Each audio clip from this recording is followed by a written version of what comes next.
کہ ہماری گورنمنٹ نے جو اسٹریٹجی اختیار کی ہے اور بلوچستان میں ایک پرم بلوچستان تھا، 2002 میں اس کو خود خراب کیا مشرف نے، ہم پہ ایک جنگ توپی، اس کا جو آہستہ آہستہ حالات اس اسٹیج پہ آ گئے کہ اب کسی کی کنٹرول میں نہیں ہے، اور نہ حکومت ان حالات کو کنٹرول کر سکتا ہے۔ یہ حالات روز بروز خراب ہو رہے ہیں، اور حکومت نے ابھی تک کوئی اسے سنجیدہ اقدام نہیں اٹھایا ہے جو ہم کہیں کہ جی یہ سنجیدہ اس ایشو پہ۔ اچھا ڈاکٹر صاحب، آج اسمبلی کے اجلاس میں آپ بھی تھے، سرفراز صاحب کی بھی باتیں سنیں اور باقی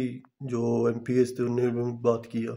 تو بلوچستان کے حالات کیا دیکھنا چاہتے ہو آگے؟ کیا سر ہمیں تو ان بڑی پارٹیوں نے مایوس کیا ہے، مجھے تو نہیں لگتا ہے کہ یہ بڑی پارٹیاں کچھ رول پلے کریں گے، ابھی تو سب کچھ اسٹیبلشمنٹ ہے، اس کو سیکورٹی کے نقطۂ نظر سے چلا رہے ہیں، یہ کہاں تک جاتا ہے کیا ہوتا ہے، بس اس میں یہی ہے کہ جو ہمارے نوجوان ہیں، جو ہمارے لوگ ہیں وہ مر رہے ہیں یا یہ بے گناہ لوگ مر رہے ہیں، تو یہ دونوں ہمارے لیے لمحہ فکریہ ہے، چاہے ہمارے یہاں نوجوان مریں چاہے جو بھی ماریں، سرکار ماریں سرمچار ماریں، دونوں میں بلوچ جو ہے نا، بلوچ لوگ نوجوان مر رہے ہیں، اور یہ بے گناہ لوگ جو مزدور ہے، کوئی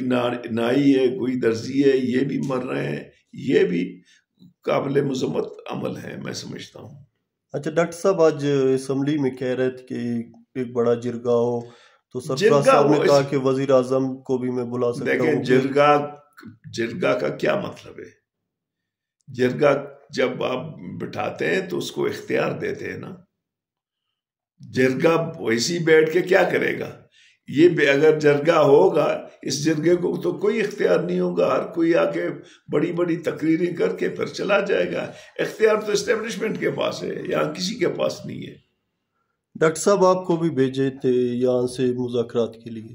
تو آپ بھی کہ بات ہوا، اس کا بھی کوئی رزلٹ نہیں ہے؟ اس لیے کہ مجھے سب نے بھیجا، پھر سب نے جب میں آیا مذاکرات کامیاب ہوئے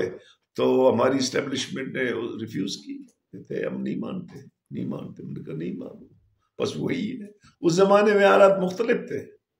اب بالکل مختلف ہے۔ اس زمانے میں نوجوانوں کا اتنا انوالومنٹ نہیں تھا، خود کو شروع نہیں ہوئے تھے،